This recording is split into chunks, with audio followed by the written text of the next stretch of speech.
Montadoras instaladas no Brasil prometem investimentos de mais de 100 bilhões de reais.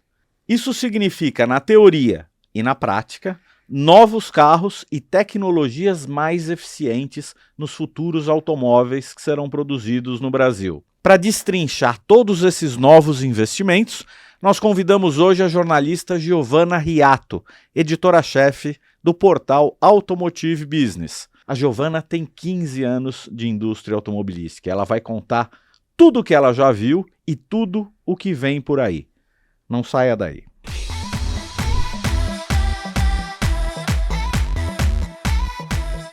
Olá pessoal, seja muito bem-vinda e muito bem-vindo a mais um episódio do Mobcast. Hoje nós vamos conversar sobre os investimentos que a indústria automobilística brasileira vai fazer.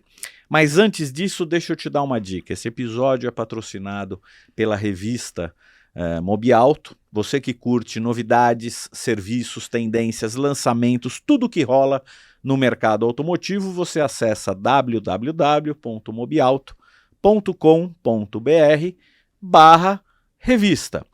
Hoje a gente também vai falar de produto, mas antes dos produtos, a gente vai falar das empresas. E para isso, eu tenho a satisfação de receber Giovana Riato, editora-chefe do portal Automotive Business, que vai explicar para a gente que antes dos produtos vêm as empresas. E essa é a grande expertise dela. Ela cobre o setor automotivo sob a ótica de negócios. Renan Bandeira, bem-vindo, coordenador de conteúdo da Mobiauto. Giovana, obrigado pela sua presença aqui. Conta pra gente, para onde vai esse montão de dinheiro? Meu Deus, que responsabilidade, gente! Explicar tudo isso, mas primeiro de tudo, obrigada pelo convite, é um prazer enorme estar aqui. Prazer é nosso. Edu, Renan, super admiro a Mobiauto, acompanho e sempre bom estar com vocês também, velhos amigos, nessa jornada no setor automotivo. Bom, tem muita coisa para a gente falar, né? Pensando em empresa, eu acho que, olhando para esses 15 anos que eu atuo no setor, nunca teve um montante como esse. Anualmente, a gente faz lá um balanço dos investimentos que estão rolando. E é curioso, assim, porque sempre girava em torno de 30 bilhões de reais, 40 bilhões de reais, aí foi crescendo. Ano passado, o último que a gente fez antes das coisas acelerarem, em outubro do ano passado, a gente publicou uma matéria trazendo a lista das empresas e dos investimentos, e ali a gente tinha um pacote de mais ou menos 60 bilhões de reais anunciado para a indústria automotiva brasileira, o que já era muita coisa, já era um recorde de tudo que a gente acompanhava. E de outubro para cá, esse montante acelerou. A ANFAVEA, a Associação dos Fabricantes de Veículos, já fala em 120 bilhões de reais. Mas aí entram máquinas agrícolas, entra um pouco mais. Mas é muita grana, né? Para a gente debater aqui, destrinchar.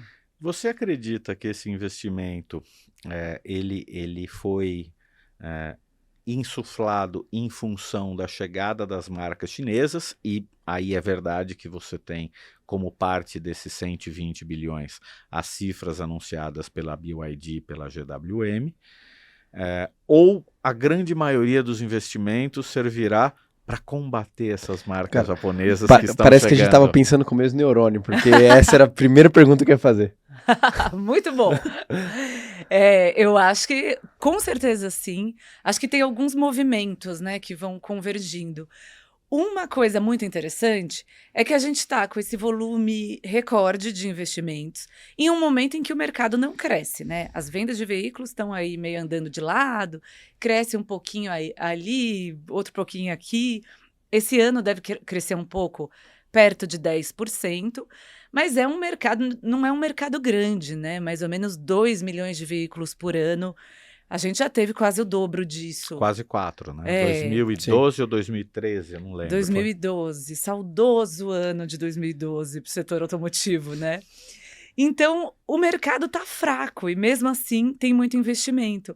E lá atrás, os investimentos eram muito direcionados para a fábrica, né? Para a capacidade produtiva, para ampliar a linha de produção, modernização e tal.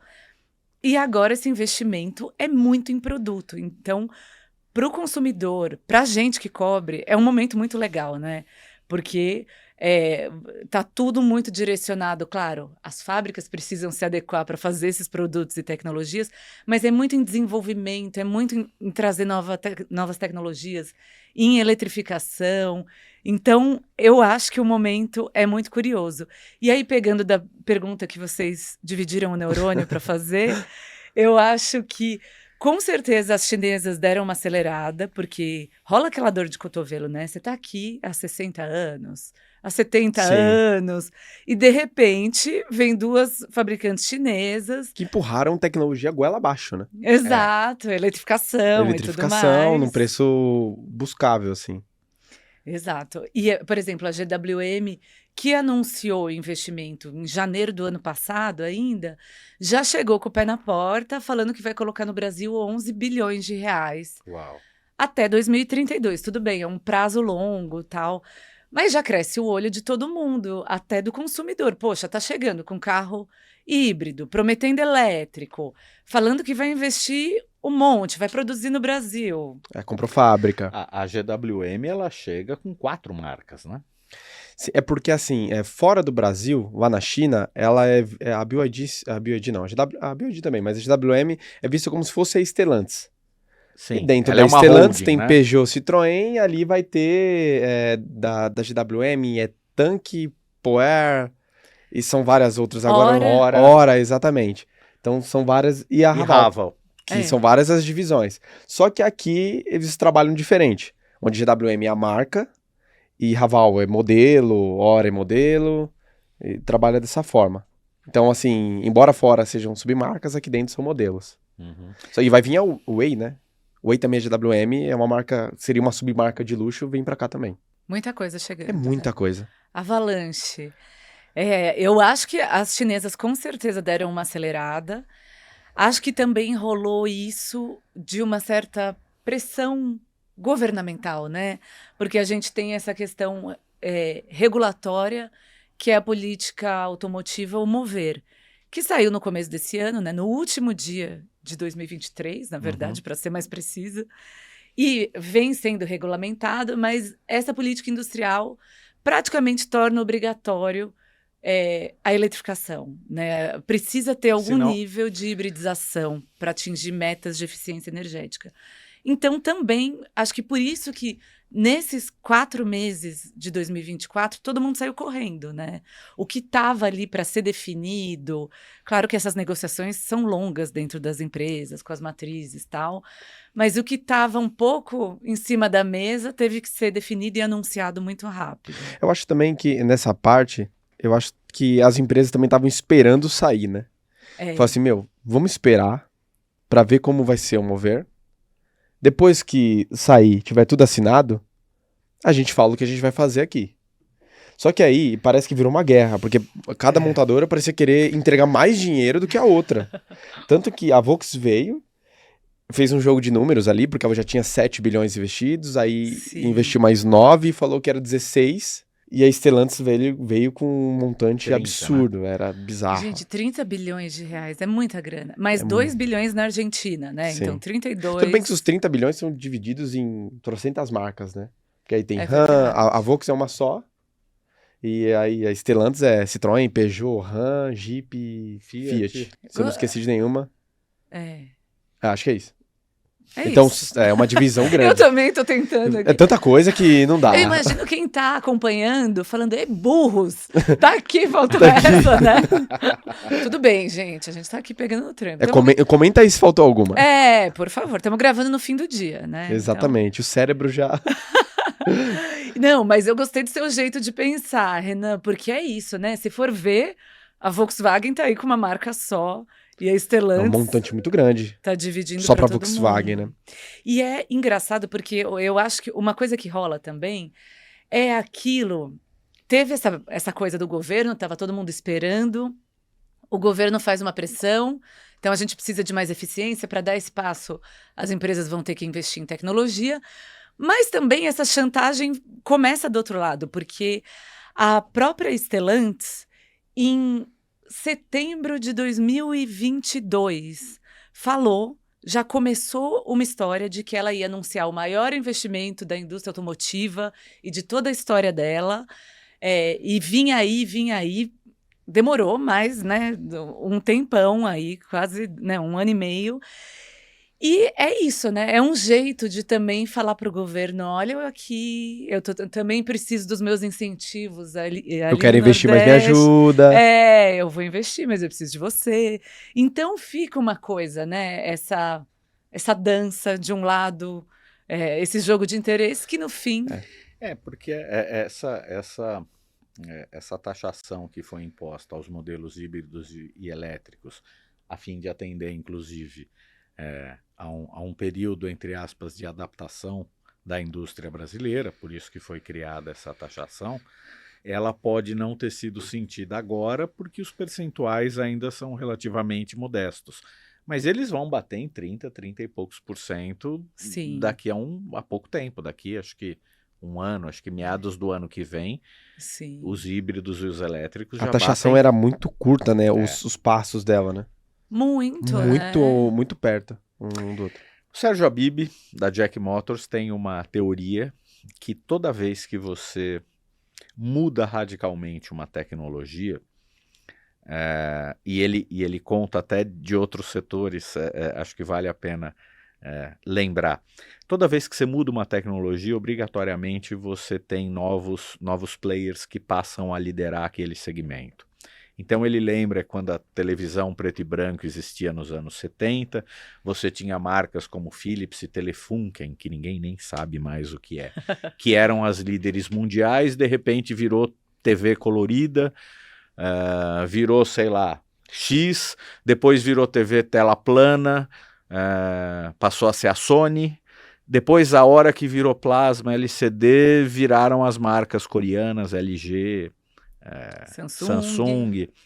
Isso aconteceu com o celular, quando o celular deixou de ser um celular tradicional e virou um smartphone. Sim. Marcas como Nokia e Motorola sucumbiram e o que emergiu foi Samsung e a própria Apple. Enfim. E que a eletrificação também impõe esse tipo de circunstância. Então, esses investimentos, todo esse imbróglio para te perguntar o seguinte: esses investimentos tão altos, eles significam que a indústria brasileira vai precisar aprender a fazer veículos eletrificados, embora as matrizes já possuam, mas enfim, como não existe nada disso no Brasil, para combater a chegada dos chineses, que é preciso ser dito, já trabalham com modelos eletrificados há mais de uma década, corriqueiramente, né? Na China você tem carros híbridos e elétricos circulando há mais de uma década. Fabricam em grande escala, né? Então, essa grana toda é porque uma Volkswagen, uma Stellantis, uma General Motors vai apanhar um pouquinho mais para conseguir chegar no padrão de tecnologia dos chineses, ou faz sentido? Nossa, que bom raciocínio. Eu gostei, tô aqui pensando. Mas eu acho que uma coisa que acontece, tem toda essa coisa da China e da experiência com eletrificação, com volume e com o pós-venda de veículo elétrico, né? Que também é um conhecimento valioso, saber do pós-venda de veículo elétrico em um mercado emergente, né? Que é muito diferente da Volkswagen ter essa experiência vendendo veículo elétrico na Europa, né? E eu acho que todo mundo, no fundo, todo mundo vai aprender muito. Começou anteontem a vender, né? A grande verdade é que a linha ID começou 2 anos a ser vendido na Europa. Mas enfim, perdoe. Eu acho que tem muita coisa. No fundo, eu acho que os chineses, o que as montadoras tradicionais têm de vantagem, né? Elas estão aqui há décadas e décadas, e claro, o consumidor brasileiro está mudando. Eu confesso que eu fiquei muito impressionada com a adesão rápida à BYD GWM, porque a gente viu, você citou a Jaque, né, e a gente viu bem lá atrás, há pouco mais de uma década, como essas marcas, claro, chegaram muito bem com outra proposta de valor, outro posicionamento, na época a Cherry, a Jaque, mas apanharam muito mais para trazer o consumidor. Tinha que ser uma coisa muito mais massiva. E a gente vê hoje a BYD e a GWM conquistando o consumidor, inicialmente com uma faixa, um posicionamento de preço mais elevado, premium, sem o volume, agora a gente foi para a guerra da comunicação, de propaganda, tal. Mas num primeiro momento não. E outro dia fui visitar meu irmão, que é um homem bucólico, mora em Viçosa, em Minas Gerais. E aí, na estrada, eu vi um monte de BYD. Eu falei, meu Deus, carro elétrico na estrada, na estradinha de Viçosa, sabe? E aí, eu acho que é um movimento muito interessante. Mas, de qualquer forma, as marcas tradicionais têm a vantagem de ter uma capilaridade absurda, de ter a comunicação, a interlocução com a rede de concessionárias muito pulverizada no Brasil todo, de conhecer muito bem o consumidor. Então, eu acho que vai ser uma briga muito boa, muito interessante de ver. Tem também essas marcas, e aí falando até de política industrial, a gente viu claramente a força das empresas tradicionais, no quão rápido elas conseguiram articular uma retomada de imposto de importação de carro elétrico, vendo esse movimento, essa escalada dos volumes chineses, né? Então, também tem uma articulação com o governo, com o tanto de emprego que gera aqui. Eu acho que a briga vai ser muito boa, porque eu entendo que essas empresas, quando elas começarem também com uma oferta, e a oferta nacional vai ser muito do híbrido, né? Eu acho que o consumidor também vai ficar bem dividido, assim, né? Para que lado vai. Renan, eu queria fazer uma pergunta para você contribuir agora com... Meu Deus. Eu vou ter que contribuir. Olha que legal, isso não estava combinado. Eu tenho uma teoria que o mercado brasileiro, como você bem mencionou no início, ele está em torno de 2 milhões de unidades, porque hoje o ticket médio de carros vendidos no Brasil está acima de 125 mil reais. Por isso que vende tão pouco. Porque os carros, de uma maneira geral, estão pouco acessíveis ao consumidor. Dentro desse espectro de investimentos que a gente está conversando, você acredita que essa eletrificação vai chegar nos modelos mais acessíveis? E se chegar, quais marcas vão tomar a dianteira nisso? Porque isso significa botar o ovo em pé nesse mercado que está se desenhando.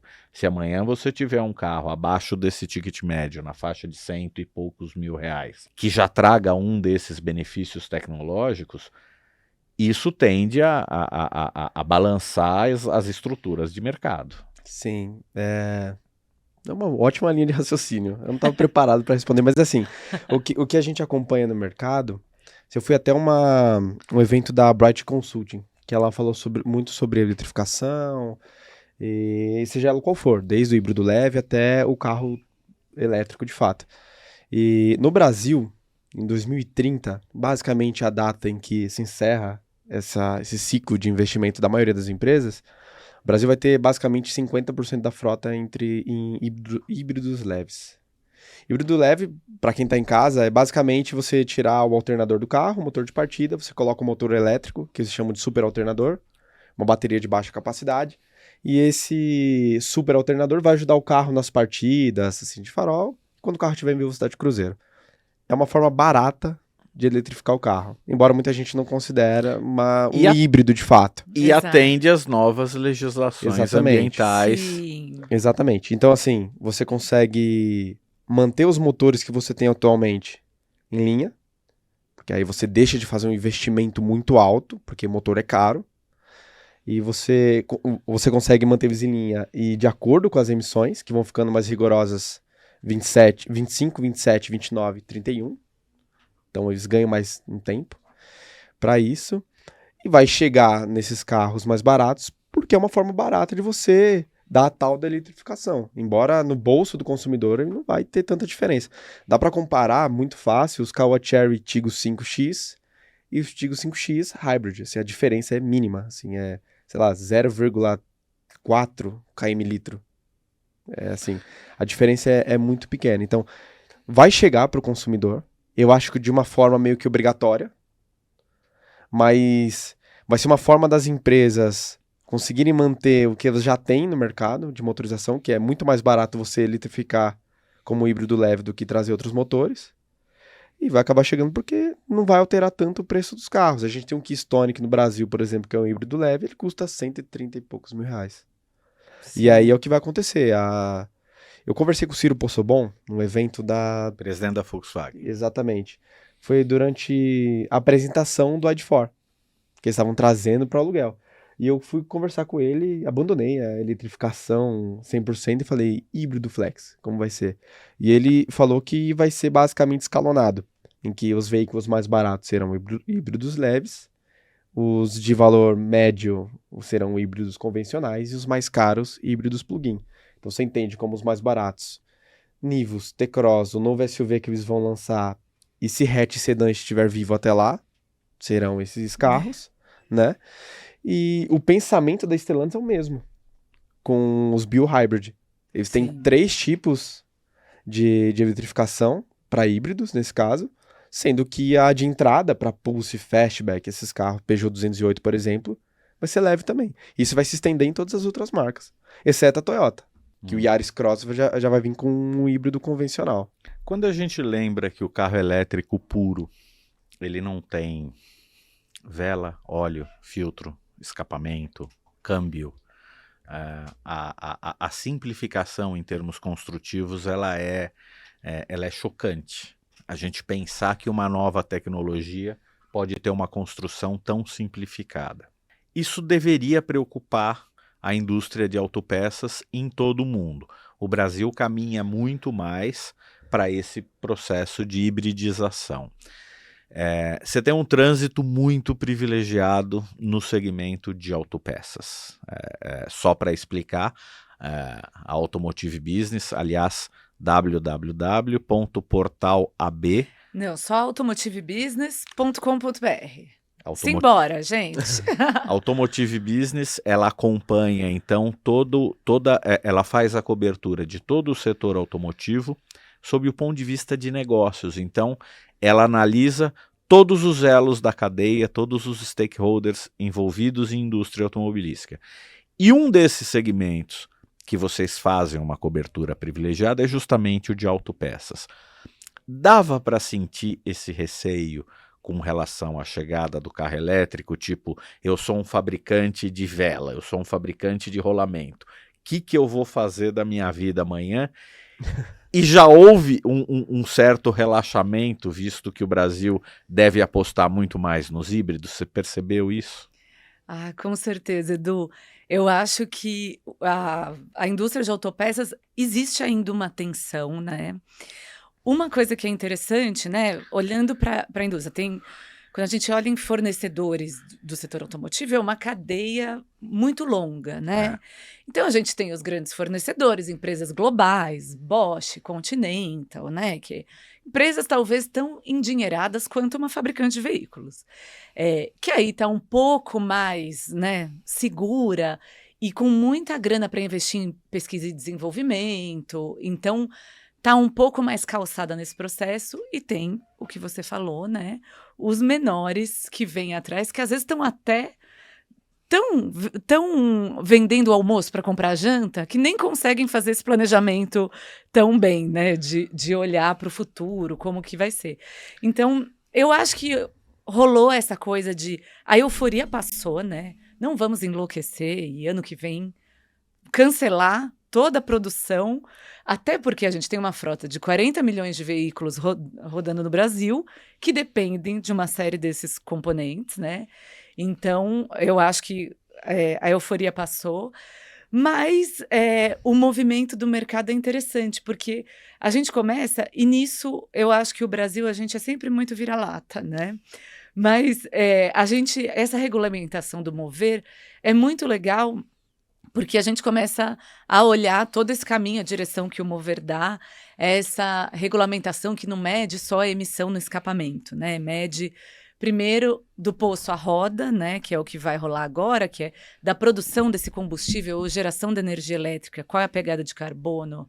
Aqui, será que eu tô ficando meio chata, meio técnica? Não. Mas a pegada de carbono é desde a produção do combustível e da energia até o escapamento do veículo. Que faz muito mais sentido, inclusive, Muito tem que ser mais. avaliado. Ai, a gente tá tão mais esperto que a Europa. Eu, assim, tô me achando. Enquanto eles lá estão gerando energia com carvão e ficando felizes que tem carro elétrico rodando, né? E depois a gente vai para uma outra etapa, que é a pegada de carbono desde a produção do carro, né? Que é o berço ao túmulo. Então, com que energia essa fábrica fez esse carro? Era zero carbono? Qual a pegada da fábrica? E depois, como esse veículo vai morrer? Como a gente vai estruturar tudo isso, acompanhar? Isso é uma outra história. Rastrear, isso aí é a loucura que a gente vai precisar resolver, o que a gente está inventando. Mas, do ponto de vista de regulamentação, é muito mais legal, muito mais inteligente. E eu acho que aí, como legislação, o Brasil abre caminho para uma série de novos negócios relacionados a essa cadeia de valor, que hoje o sucateamento do carro é qualquer coisa, né? É um mercado pouco profissionalizado, a gente não olha para ele, todo mundo tem um certo preconceito. Quem que vai fazer isso? Como? Por quê? E lá na frente, isso vai virar um ouro, né? Então, talvez a gente comece a olhar, a gente vinha até conversando antes de iniciar a gravação, de como o pós-venda do carro também começa a ficar um lugar que a gente olha com mais carinho, a questão das oficinas, porque precisa de mais, né, de um nível técnico maior. A oficininha de bairro vai ter problemas. Vai ter um certo desafio. Eu ia até falar sobre isso, assim, é igual são os revendedores de autopeças, né? As autopeças bem pequenas de bairro, acho que elas que vão sofrer mais, assim como as oficinas. Mas claro que, assim, a partir do momento que começa a ter um treinamento, o conhecimento pela tecnologia ali do carro vai ser difundido. Assim como aconteceu, assim, guardadas as devidas proporções, com o carro flex. O carro era gasolina ou álcool. O carro flex ele tinha uma preparação completamente diferente. Assim como os carros com gerenciamento eletrônico de motor. Agora... Eu vivi bem esse período. Então, se as pessoas aprenderam a usar um aparelho para entender como funcionava o carro... Porque no tempo do carburador você fazia tudo de ouvido. E de repente veio a injeção eletrônica e você passou a ter que usar uma máquina para fazer um diagnóstico. Exatamente. E simplifica a eletrônica no carro, ela simplificou o processo de reparo, né? Ter um carro que ele é totalmente elétrico, leva a crer que vai tornar ainda mais fácil, porque tem menos peças e tudo mais. Em contrapartida, eu fico pensando em como vão ficar as pessoas que hoje vivem de carros usados e rodados há mais tempo, entendeu? Entendeu? Esse é um como ponto vai ficar sensível. Essa situação daqui a, sei lá, 40 anos, entendeu? 30 anos. Esse cara que hoje ele compra um Celta, por exemplo, 2010, é um carro que já tá 12, 13 anos aí. Mecanicamente, ele é um carro que ele suporta, não estou dizendo que o elétrico não vai suportar, mas ele é um carro fácil de arrumar. Sim. É um carro que ele não tem um custo de manutenção elevado. Mas esses carros com tanta tecnologia, como se tem pedido agora, daqui a 30 anos, eles serão acessíveis para essas pessoas? Provavelmente o cara vai... coisa, manter a outra, né? Provavelmente, esses carros, quando tiverem 10, 15 anos de uso, você arranca o Supra. Eu não quero dar ideia, tá, gente? Aí, olha lá. Eu não quero dar ideia. Antes dele falar, eu já vou falar, regularizem isso no Detran, tá? Vai arrancar o super alternador, vai botar Ele vai colocar um alternador convencional. Entendeu? Nossa, e isso é um debate tão relevante, porque a gente olha aqui com 20 anos de veículo flex que a gente tem. Até hoje, tem uma série de mitos, e até hoje as pessoas, muitas vezes, claro que o bolso sempre define, né, gente? Não vamos aqui falar, olha, quero reduzir minha pegada de carbono, a não ser que você tenha uma graninha sobrando, você vai lá e vai abastecer com o que compensa mais. Sim. E ponto. Mas até isso, até esse conhecimento sobre como o etanol é mais sustentável não é tão difundido quando a gente olha no mercado, no posto. O brasileiro prefere a gasolina, né? Exato. Tem vários estudos falando isso. E a gente, né, e muitas vezes por falta de acesso a uma informação que é que o etanol, poxa, é mais sustentável, é nacional, tem uma série de coisas, né?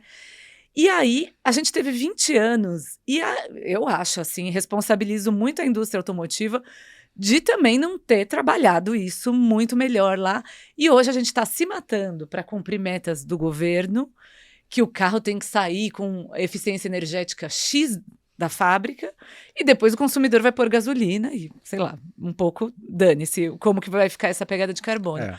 E agora eu acho que eu tenho sentido de uns 2, 3 anos para cá esse debate, até para defender mais a importância do etanol aqui, para reduzir pegada de carbono, as empresas falando muito mais e puxando mais para si a responsabilidade. Não, a gente vai pôr um aplicativo no carro, a Volkswagen, por exemplo, que vai mostrar, vai meio que gamificar, quando abastece com etanol, ele vê a questão da sustentabilidade e tal. Então, as empresas agora, 20 anos depois pensando nisso, mas o tanto de tecnologias que estão chegando e que as montadoras precisam também assumir esse papel um pouco mais de, tanto com pós-venda, né, com o pessoal de oficina, de reparação, de autopeças, mas também com o consumidor, porque é isso, né? No longo prazo, é o consumidor que vai ficar com esse veículo na mão, que vai manter... E é ele que vai poluir. Exatamente, né? No fim, vai lá para a ponta. Eu acho que isso é que é muito complicado. O brasileiro ele vive muito de mitos, né? Assim, Sim.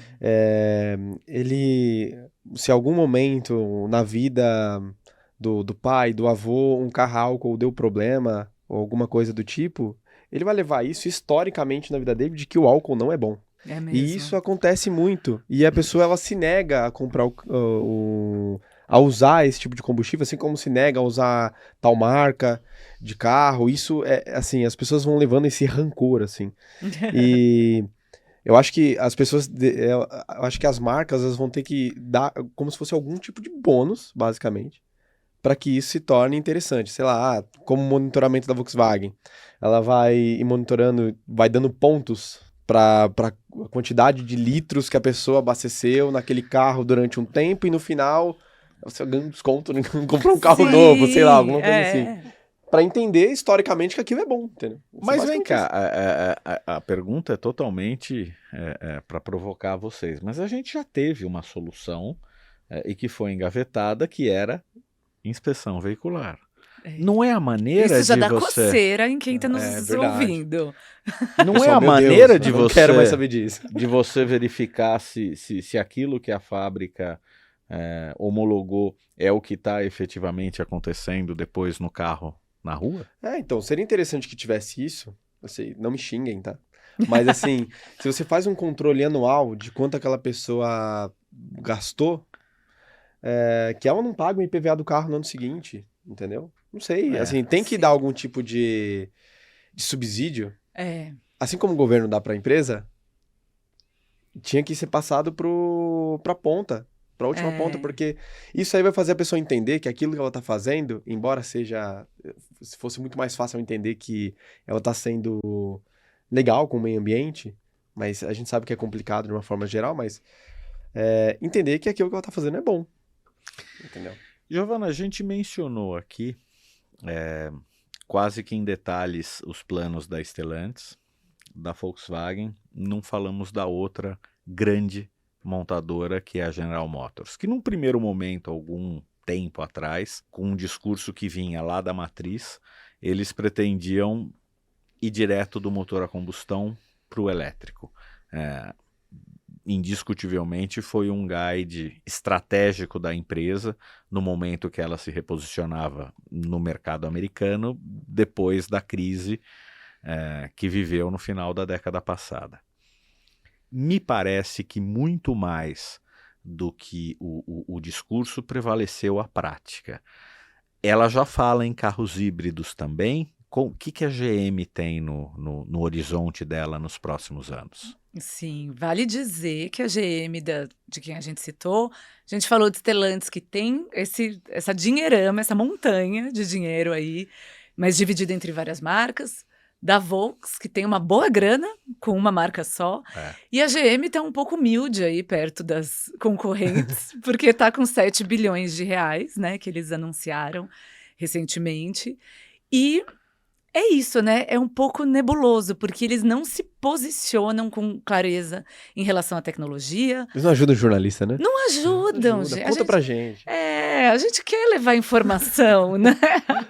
Mas eles já admitem que eles vão para a direção que o mercado quiser, já deram uma sinalizada que vai ser um híbrido flex e tudo mais, né? Até porque com a concorrência indo nesse caminho, com as próprias chinesas indo nesse caminho, né? Porque são empresas que já admitiram que tem esse plano local.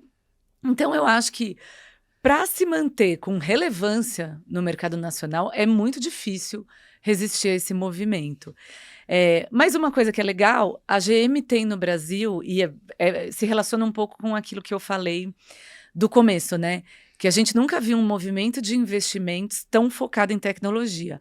A GM tem muita tradição na engenharia que eles fazem aqui no Brasil, né? É uma empresa que está há muitas décadas no Brasil, uma das mais tradicionais, tem muita tradição na sua engenharia, já exportou seus serviços de engenharia e tudo mais. E eles falaram que querem investir muito em pesquisa e desenvolvimento local, em engenharia local. Então, eu acho que se o foco é esse, vai ter que ser o híbrido flex, né? A GM tem o melhor campo de provas, justamente para as experimentações de engenharia, disparado de todas as montadoras nacionais. Sim, sensacional. Vale destacar.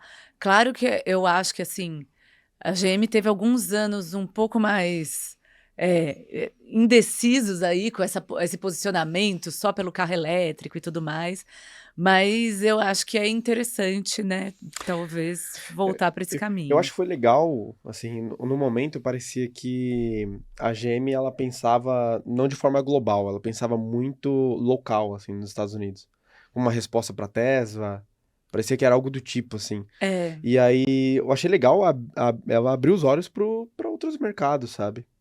E a GM tem a possibilidade também de trazer carros chineses para cá. Ela tem uma parceria gigantesca na China, que nada impede dela trazer carros elétricos chineses que sejam competitivos para cá, no futuro próximo, né? Mas assim, como a Giovana falou, a Volks e a Fiat, né, dentro da Stellantis, tá correndo para um lado que ela tem que correr, porque são as três tradicionais. Sim. E ela não vai querer perder mercado. Eu acho uma coisa muito legal nisso, que a gente não chegou a citar, e antes que alguém me fale alguma coisa, eu não sou toyoteiro, mas é que mesmo as chinesas chegando aqui e... Não, mas se você fosse, a gente te perdoaria. A gente passaria esse pano. Mas assim, mesmo as chinesas chegando e empurrando tecnologia goela abaixo, elas vão seguir por um caminho que a Toyota começou com o Corolla Sedan, de trazer os carros híbridos flex. Sim. Que eu acho que é a tecnologia que mais cabe pra gente hoje. Eu acho que ainda a gente teria que ter algo em relação a híbrido a etanol, para que fosse uma obrigatoriedade, assim, a pessoa fazer, putz, eu vou ter que abastecer com etanol, não vai ter jeito. Mas eu acho que foi uma boa sacada, assim. E agora, assim, embora elas sejam super tecnológicas, elas também vão seguir os passos que saiu daqui, né? Porque... Isso é muito legal. Até esse plano de híbrido com etanol é uma coisa que a Stellantis fala disso, né? Não descarta, né? Só para posicionar aqui valores, de fato parece um investimento, o anunciado, modesto, porque se uma empresa do porte da General Motors, que tem, me atualiza, tem o quê? Tem 15% das vendas? Ainda é isso? Mais ou menos isso. Uau, acho que é isso. A Mitsubishi anunciou 4, que é uma marca que tem 1% das vendas. Né?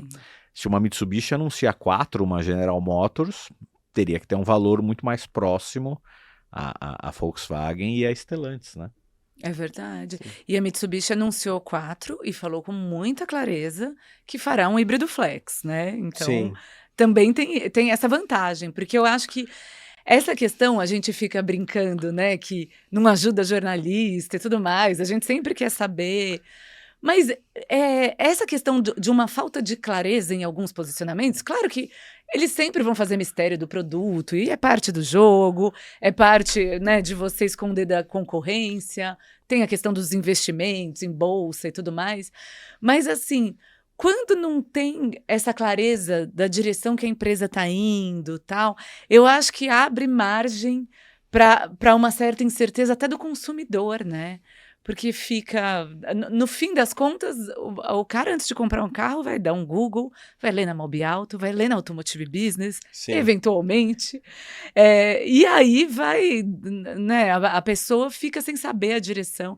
Eu acho que é muito importante. Sabe o que me parece que aconteceu? A gente sabe que o ciclo de desenvolvimento de novos produtos, quando você pega marcas com as matrizes ou japonesas ou europeias, elas costumam, entre você fazer o primeiro draft, o primeiro rabisco de um carro, até ele ser lançado, isso demanda de 24 a 30 meses. Os chineses já conseguem fazer entre 20 e 24.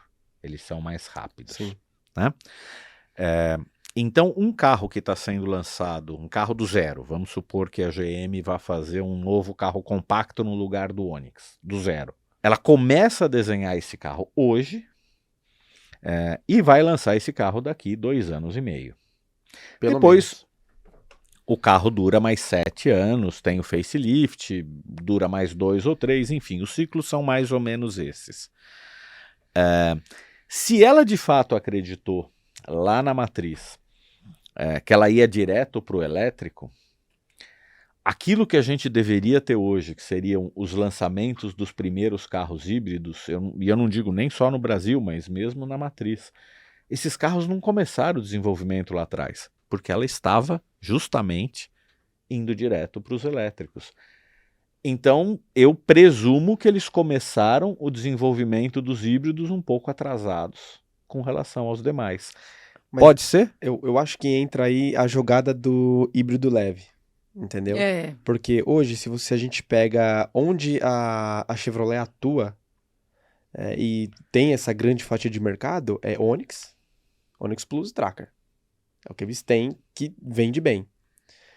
Esses 3 carros são carros, assim, propensos a ganhar uma tecnologia que seja uma híbrida leve. Porque se ganha um convencional, sobe o preço e eles disparam da concorrência. Eles ficam muito longe daqueles concorrentes. Um T-Cross, de um Polo, entendeu? Do próprio Virtus. Então eles não podem deixar o preço subir muito. E você projetar um híbrido leve é muito mais simples do que você mexer em toda a arquitetura do carro, elétrica, para enfiar uma bateria grande.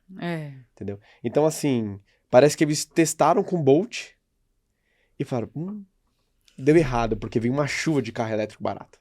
Bolt chegou, sei lá, 300 mil reais. E aí chega Dolphin e Hora 03, matou o carro, entendeu? Eles falaram assim, beleza, só que a gente tem essa carta na manga. A gente vai vender o híbrido flex, que é muito simples, o carro já é flex, e põe um motor pequeno. É isso que eu acho. Acho que é um movimento que faz sentido. Eu gostaria de fazer um paralelo aqui, Renan, você citou a Toyota, né? Sim. E acho que cabe até um elogio aqui à Toyota. Também não sou toyoteira, que fique claro. Mas eu acho interessante, né? Porque enquanto a gente tem... Claro que é tudo um jogo de palpites do que a gente acompanha, mas esse movimento um pouco errante da GM de sinalizar para o mercado uma coisa, testar, voltar atrás e tudo mais, a gente tem a Toyota ali, sem fazer muito estardalhaço. Muito mais comedida. Muito mais consistente em sua estratégia. Trouxe o primeiro híbrido flex, né? Eles falavam disso desde, sei lá, 2014. E começou... O primeiro híbrido é deles, o Prius, 2012, se não me engano. Desde essa época que eles trouxeram, eles tinham um sonho de fazer o híbrido flex. Eu lancei o primeiro híbrido. Nossa. 2009 ou 2010. Não conta porque era um Mercedes S400. Tá legal. Não conta. Mas ele era um 48 volts? 12 volts? Era, né? Era. Olha só, Edu. Nada como ter uma cartinha na manga pra jogar. Eu busquei longe aqui no HD, tá? Pra tentar lembrar. Mas o Mercedes Revirou S400 arquivos. não conta. Deve ter vendido 3. Excelente. 2 para donos de concessionárias Mercedes. Muito bom, Edu. Mas e a Toyota agora está, né? Desde que eles começaram a vender o Prius, eles falavam que queriam produzir híbrido flex no Brasil e tal. Era uma coisa ET, né? Uma tecnologia meio X, putz, é possível, quem vai fazer e tal. Começaram a fazer, já tem essa experiência, e eles estão com um belo investimento, bem gordinho aí, de 20 bilhões de reais até 2030, Olha. Que é uma baita grana, né, gente? Aí pensando que a Stellantis está pondo 30 bilhões, eles estão, né, no total, eles vão fazer também um movimento de lançamento, um movimento de tecnologia, mas também um movimento de readequação fabril, né? Que é de concentrar toda a produção em Sorocaba, deixar de produzir em Indaiatuba.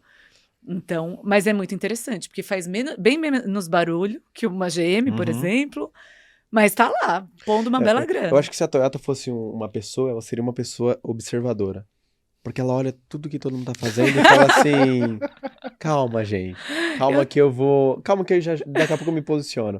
Eu tenho minha estratégia, né? E é legal, eu acho que, assim, tem 2 pontos sobre a Toyota. Um, porque ela vai avançar no processo de eletrificação, porque ela tá com RAV4 plug-in, agora no Brasil, e esse motor, ele é basicamente um motor de laboratório da Toyota para virar um flex e ser aplicado num futuro carro que deve ser a picape, rival da Toro. Então, assim, e o que eu acho mais interessante de tudo isso é como a Toyota, isso é um elogio à Toyota, não sou toyoteiro, tá, gente? Mas é um elogio... Ai, a gente tá numa rasgação, né? Porque como a Toyota teve coragem de aplicar uma tecnologia dessa no seu principal carro, que era o Corolla. E se dá errado? Entendeu? Aí agora ela vai aplicar uma nova tecnologia, que é um plugin que aí você sobe o nível e fica mais complicado, porque cobra a infraestrutura de recarga num carro que eles têm uma grande expectativa, que é uma picape. Sim.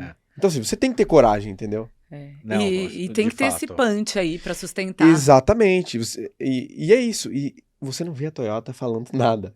Assim, ela só fala, vai ter um investimento aí. Mas o investimento vai ter um híbrido flex. Mas é um investimento muito significativo, né? Muito, super relevante, né? Deixa eu te perguntar, eu não sei valores, não sei se ela chegou a anunciar, mas aproveito e emendo a seguinte pergunta. Hyundai, que hoje é um dos principais atores desse mercado nacional. Top 3, né? Eles têm um trabalho aprimoradíssimo com modelos fuel cell no mercado americano, principalmente. Tem um SUV bem bacana com célula de combustível.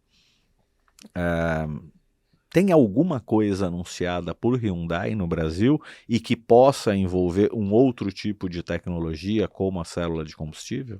A Hyundai anunciou aí um investimento de 1,1 bilhão de dólares. Então, quase lá 6 bilhões de reais. Não é dos mais, assim, significativos. E é um investimento até 2030. Então, tem um longo prazo, né? Assim, porque até a GM, o investimento deles é até 2028, da Volkswagen até 2028. Então, é um prazo mais longo, um investimento um pouco mais comedido. Mas eles falam, é a única empresa que fala em eletrificação e célula de combustível hidrogênio verde. Então, que devem trazer alguma tecnologia, provavelmente aproveitando desenvolvimentos internacionais, globais, mas já fala em trazer isso para o Brasil, o que é muito legal para a gente e para o consumidor, né? Produto, tio. Nossa, tem umas coisas. A gente apurou aqui na Mob que... Assim, nós vamos ter HB20 com um tanquinho de... Olha... Esse sonho vem aí. Esse sonho. Então, eu acho que a Hyundai ela fez uma movimentação muito correta em se acertar com a Caoa de vez. Sim. Importante. Ela tem um potencial de crescimento agora altíssimo. É gigante. Por quê? No varejo. Unificou as concessionárias. Então, o que era Caoa e o que vinha da Hyundai agora é um corpo só. Então, aquilo que a Giovana tá falando no começo, que é as montadoras que já estão instaladas aqui, tem essa força por conta de ter as concessionárias difundidas no Brasil inteiro, a Hyundai vai ganhar mais força. Entendeu? E não só isso, porque agora, além de ter mais praças para venda, vão ter mais produtos. Então, aquilo que vinha importado e estava amarrado, Tucson, Ioniq e tudo mais, vai ser remodelado para carros que realmente fazem sentido para o Brasil. Então, vai vir um novo Tucson. Vai vir o Kona elétrico, Kona híbrido, os novos. Vai vir Santa Fé. Então, e o Ioniq também. Mas Santa Fé é feio que dói, não é aquele quadradão? Cara, mas o Santa Fé, ele é um carro... Você assim, é toyoteiro e você gosta do Santa Fé. Não, cara, não é... Eu só vou falar com ela. Onde não é... a gente vai parar, né? Não, mas assim, eu acho o Santa Fé feio. Ah, bom. Mas ele é um carro que ele tem algumas coisas que Ele são tem predicados. malucas. É, assim... Eu vejo uns vídeos assim, porque eu fico em casa, mas parece que eu tô trabalhando, que eu fico no carro. E, ele tem um sistema lá pra, basicamente, eliminar qualquer tipo de bactéria dos seus pertences, assim, como se fosse um segundo porta-luvas. Imagina, você coloca as coisas lá, assim, é um carro pós-pandemia real, assim. Sim. E eu acho isso muito louco nele, mas assim, eu também acho ele muito feio. Mas eu acho que a movimentação mais interessante é porque dentro desse investimento, a Hyundai vai trabalhar com híbridos. O que eu sei, que eu apurei, é que o Creta vai ter versões híbridas, já. Vai ter um trabalho para que o HB20 tenha, e o HB20 vai ter uma nova geração ano que vem. Dessa nova geração vai sair um SUV do HB20, que futuramente vai brigar com esse A0 SUV da Volkswagen, vai brigar com o SUV do Onix, que também vai existir.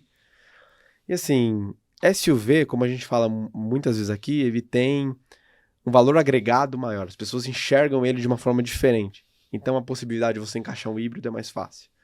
Então, se o Creta pode ter, provavelmente esse outro SUV menor pode vir com um sistema mais simples, mas também tem. Então, assim, de produto vai ter bastante coisa da Hyundai. E vai ter uma picape também. Eu acho... compacta. Deixa eu falar com eles ali. Uhum. Eu acho que a gente matou aqui quase todas as marcas, ou pelo menos as principais. Se nós esquecemos de alguma, escreve pra gente no comentário, dá uma bronca. A gente chama a Giovana de novo, ela volta aqui e conta pra gente. Porque a gente tá partindo pro final, eu queria te perguntar uma coisa que acho extremamente bacana e sem fazer média, você é protagonista nisso, que é levantar a bandeira da diversidade no setor automotivo. Conta como que é seu trabalho na Automotive Business em nome da defesa da diversidade. Ai, Edu, amei esse espaço. Obrigada.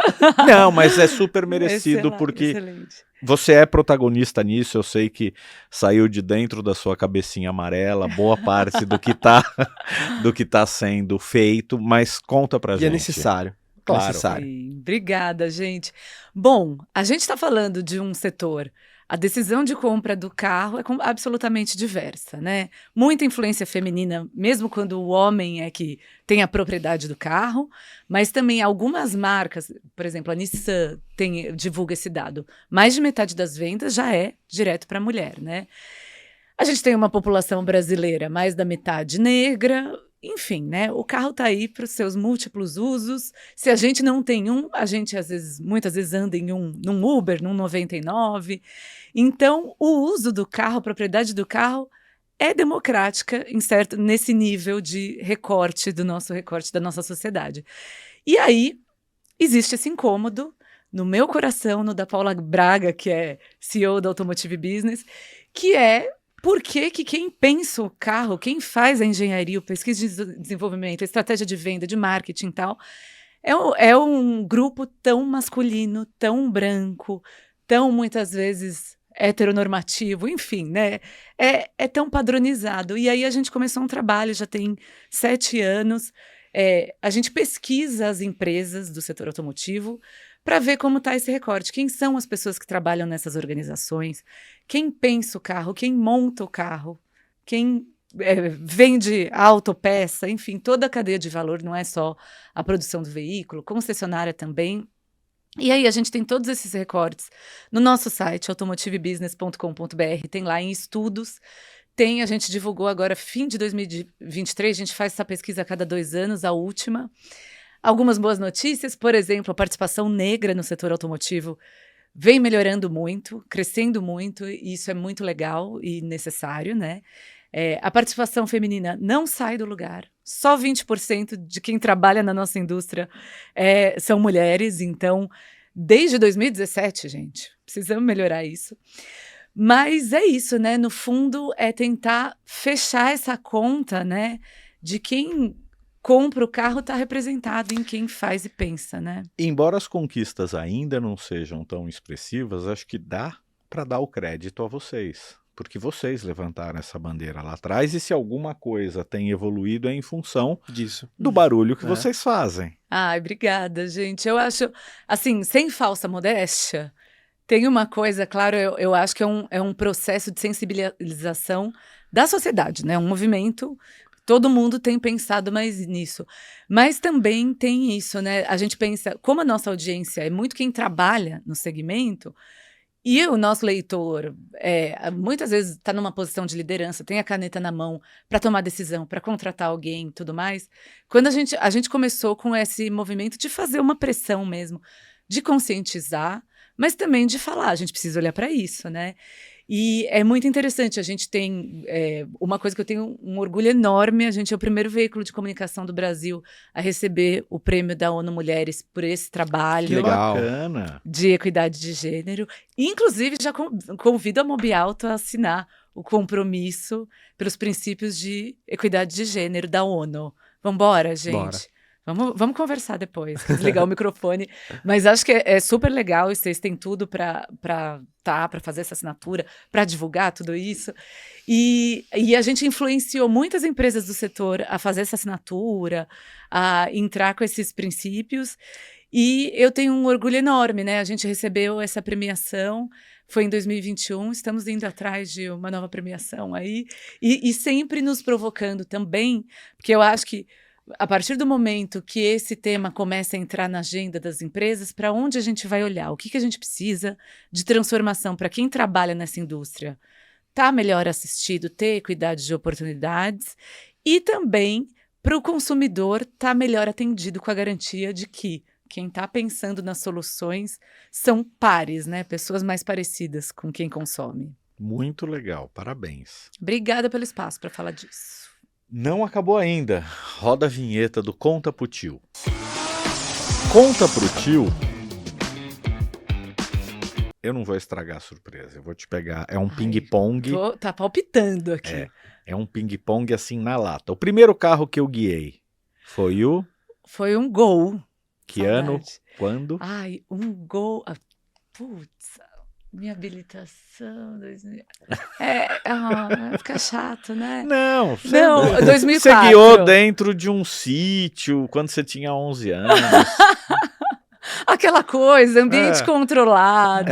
Não, um familiar do lado. Gente, mas eu sou super caretinha, assim, eu fui guiar só na autoescola, sabe? Aquela coisa. Eu também. Não tive essa aventura. E meu pai, linha dura, assim, não me dava aquela coisa. Não, imagina, não vai encostar no carro. O primeiro carro que eu guiei, eu tinha de 11 para 12 anos e é óbvio, foi uma Kombi, porque era o único que eu alcançava os pedais. O carro que eu tô testando hoje é o... O carro que eu tô testando... Você tá saindo em férias, você não tá testando nada, né? Então, gente, eu vou ficar sem carro, porque eu vou pra uma ilha na Bahia. Ó. E lá não quero saber de carro, de testar nada, quero andar de barco. Mas qual foi o último que você testou? O último, atrasada, com delay, o Hora da GWM. E foi uma experiência interessante, O carro que eu nunca guiei, mas eu vou chegar lá, é o... O carro que eu nunca guiei, deixa eu pensar. Ai, não sei, eu acho que é a experiência de guiar um Tesla, ou não guiar um Tesla. Autopilot aí. Autônomo, legal. O carro que me inspirou a ser apaixonada pelo universo automotivo foi o... Que doideira! Eu acho, olha, quando eu comecei a trabalhar no setor automotivo em 2009. Ainda não tinha, assim, uma paixão tão grande, assim, pelo carro. E aí eu lembro que, sei lá, acho que era 2011, eu guiei um Mini elétrico num circuito no Rio de Janeiro. Era um protótipo, né, que estava testando e tudo mais. E depois, uns anos depois, veio o BMW i3, o i8. E aquela experiência de guiar um carro elétrico mudou tudo. Porque eu falei, Isso é divertido. Que legal. Agora sim. A matéria que eu fiz que mais bombou na revista ou no site foi o... Nossa, Edu, difícil, hein? Eu acho. Eu posso roubar e assim dividir? Porque assim, as coisas que mais bombam normalmente é aquelas que já dá a sensação para o leitor que a informação está organizada e explicada. Como a gente trata de temas mais de negócios, por exemplo, se a gente faz uma lista, 7 coisas que você precisa saber sobre o mover. A informação dura, meio difícil de digerir, às vezes está lá, mas a gente organizou bonitinho. Isso costuma bombar. E aí vai muito bem. Mas o tipo de matéria que eu gosto muito de fazer, muitas vezes bomba também, são histórias humanas no setor automotivo, né? Então, Que legal. por exemplo, quando a Jeep, a Stellantis, na época não era Stellantis, mas inaugurou o polo automotivo Jeep lá em Pernambuco, que era um lugar que era um canavial sem fim. Eles puseram uma fábrica de carro, treinaram todas as pessoas que não tinham qualquer contato com a indústria para trabalhar na fábrica, e essa galera, eu fui fazer essa matéria mais humana, e essas histórias cheias de paixão, E assim, você levantou muito super legal. personagem. Nossa, muitos, né? Lá tem muita coisa. Então, acho que isso é muito legal, né? Conversar com aquele engenheiro que fez um projeto que, às vezes, é uma mini coisa que faz uma super diferença no carro, mas que ele tem aquela paixão toda. Isso é o mais legal de contar. Eu conheci o engenheiro, o primeiro que trabalhava na Bosch e criou o motor Flex. Que sensacional. Isso é sensacional. Imagina o orgulho desse cara, é um cara chamado Sidney. Né, deve ter se Demais. aposentado, porque isso foi em 1900 e preto e branco. Mas enfim, caiu um montão de dinheiro na minha conta. Eu posso comprar qualquer carro antigo. Nossa, eu vou ser muito puxa-saco aqui. Mas eu já tenho o carro antigo dos meus sonhos. Que, na verdade, é o meu primeiro carro. É? Porque eu não tenho... estou com 38 anos, trabalho no setor automotivo há 15 e nunca tive um carro. Porque N motivos, assim. Porque a gente pega carro de teste, porque também sempre morei perto de metrô, sempre gostei de andar de metrô, de pegar Uber, de ter essa facilidade, né? E aí, o meu primeiro carro é um Santana 2000. Uau! Olha que legal! Ai, meu Santanão. E aí, o que acontece? A história desse carro, esse carro era do meu pai, perdi meu pai ano passado. E ele era apaixonado. Também era o carro dele, ele teve Corolla, aquela coisa, né? Assim, teve uns carros no meio do caminho, mas era o carro dele que ele usava. O carro tem 600 mil quilômetros, então também talvez eu tenha uma surpresa a qualquer momento. Uau, eu acho que a gente poderia depois conversar sobre esse carro, porque vale uma pauta. Um Santana de 600 mil. Olha. Bora! Ai, gente, vamos dar uma volta no meu Santana. Eu não sou um bom fotógrafo, mas me chama pra fotografar Cara, essa isso matéria. é surreal. Porque assim, eu lembro que uma vez, ainda era estagiário na Quatro Rodas, eu fiz um texto sobre um Etios. Hum. O cara era taxista, ele rodou 1 milhão de quilômetros. Sem Que abrir o motor. demais. Era surreal o que o cara fez. E eu adoro essas histórias de carros que rodam muito, assim. Porque, assim, eu acho que antigamente não existia tanta tecnologia como existe agora. E os carros, eles têm uma durabilidade absurda, assim. Acho isso muito legal. Sim. Giovanni, qual carro antigo você nunca teria? Nossa. Eu incentivo as pessoas quando eu falo que no meu caso é o Corcel 2. Por quê, Edu? Não sei. Eu acho que é um ódio gratuito, assim. Toda vez ele fala isso. Uma coisa assim, uma ofensa. Poxa, gente, eu acho. Mas aí, antigo, qual é o recorte desse antigo? Sei lá, 90 pra trás. Eu já falei aqui que não teria o Fusca. Falei. O Fusca eu não teria também. Pronto. Cara, o Fusca não é um carro que me pega, não. Não Meu irmão me tem um e eu... bate. Fala. E eu acho, eu tenho uma super nostalgia com Fusca, de criança, geração anos 80, assim, que andou super no Fusca da tia, sem cinto de segurança, assim, né? Aquela loucura toda. Andou no chiqueirinho? Tudo aquilo, né, que a gente fazia nesses tempos. Ninguém tinha contado que não deveríamos. Mas eu também, assim, recentemente tive uma experiência. Claro, não era um Fusca tratado com zelo, leite com pera, era um Fusca, assim, sofrido, Mas andei e pensei, gente, não estaria afim. Uma coisa espremida ali. Passo, barulhenta. Tá certo. A compra mais racional do mercado brasileiro hoje é o... Vixe, aí você me pega. Porque aí o racional... eu tergiversando aqui, né? O racional para quê? Quanto dinheiro temos para ser racional? Pode ser um racional... Tem o racional Polo Trek, tem o racional... Não, mas tem um carro que pode ser barato por 200 mil e um carro caro por 120. Existe isso. É verdade. Pelo que ele oferece. Sim. Isso tem bastante no mercado. Olha, que saia justa, hein? Acho que, a compra mais racional. Deixa eu... Preciso dar uma respirada funda aqui, mas eu acho que um Hyundai HB20. Legal. Agora é o contrário. Qual a pior relação custo-benefício? Nossa. Você tá me complicando. Se a primeira tava difícil, essa segunda veio... Você tá me tá complicando. fora? O que tá fora? Eu acho também, assim... Mas só porque eu tava falando disso um dia desses com uma amiga, mas eu acho que um Jeep Renegade. Ok. Tá acabando. Mas as Tô últimas transpirando são as piores, né? As aqui. últimas são tensas, tá? Um defeito inaceitável hoje em algum carro. Inaceitável, para mim, é conectividade. A gente pega, às vezes, uns carros super legal, sensacional, bonito, perfeito, performance excelente. Você vai conectar o celular, é um sofrimento desgraçado, então... Ou ainda tem que botar cabo. Ai, Deus me livre, cabo. Nossa, inclusive, eu vi um vídeo esses dias da Rafaela Borges, escreve pro UOL, e ela tava mostrando o Classe G, que é um SUV caríssimo, e que a tela da central multimídia não é touch. Ai, que pavor, não. Ainda é naquela rodinha. Mercedes. Foi engraçado que ela pegou, eu bati o dedo na tela e falou assim, vocês estão vendo que não tá clicando? É porque é aqui no meio. Cara, e aquilo toma um espaço absurdo. Aquilo toma um espaço absurdo no carro. E o contrário, uma virtude legal. O que você bate o olho num carro hoje no mercado brasileiro e fala, nossa, isso é legal. Uma virtude para ser diferencial, assim... É que é fácil também roubar, né? Se eu falar, poxa, melhor experiência digital num carro.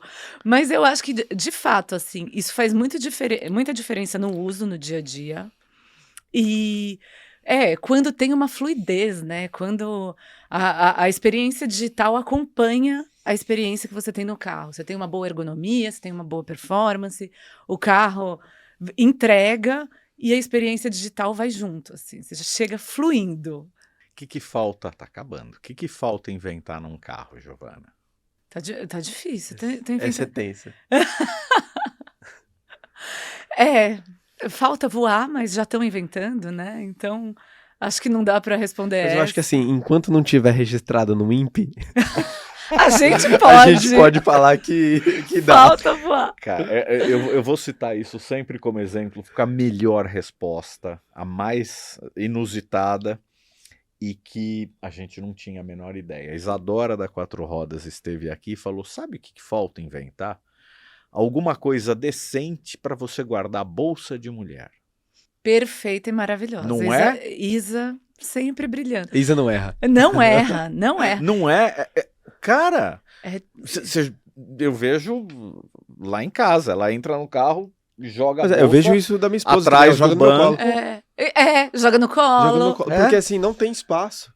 Não tem onde você guardar. Ainda que os Jeep Renegade, Compass, talvez Toro, tem um compartimento embaixo do banco dianteiro, que você não é pensado para isso.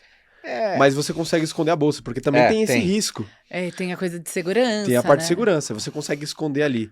Mas Priscila, caso pensado para isso, não documento do carro e o manual do proprietário, ela guarda ali. É o melhor esconderijo que você tem. Sim. Mas, cara, imagina você ficar levantando uma assento, aí ninguém pode sentar. É. Porque, vamos supor, você tá viajando, aí você tá com um passageiro, vai pagar um pedágio, por exemplo, que não aceita o cartão, não dá.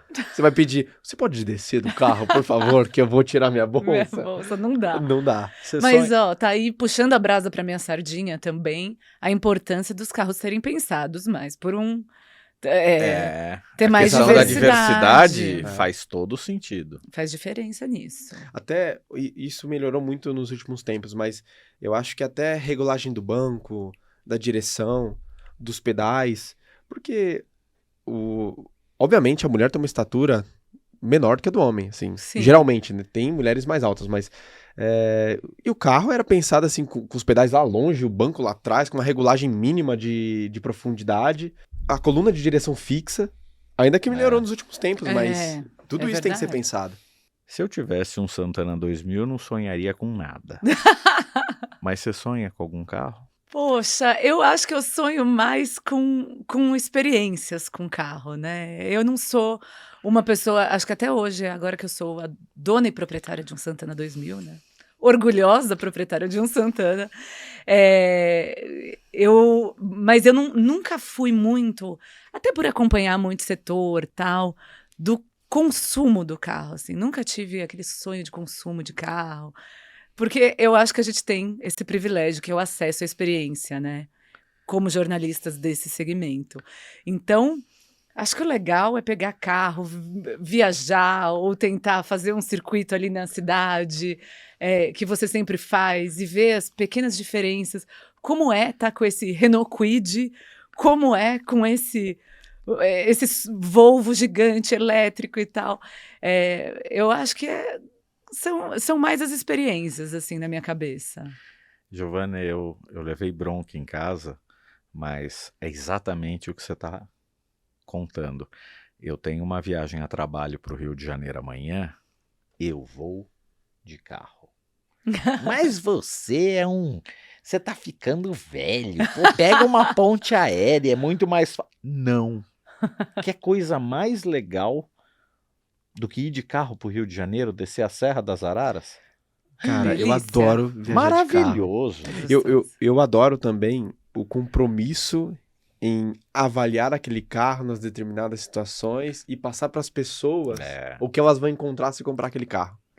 Isso é muito legal. Cara. Porque aquilo aqui, às vezes, é que assim, a gente tem um contato mais próximo dos amigos, né?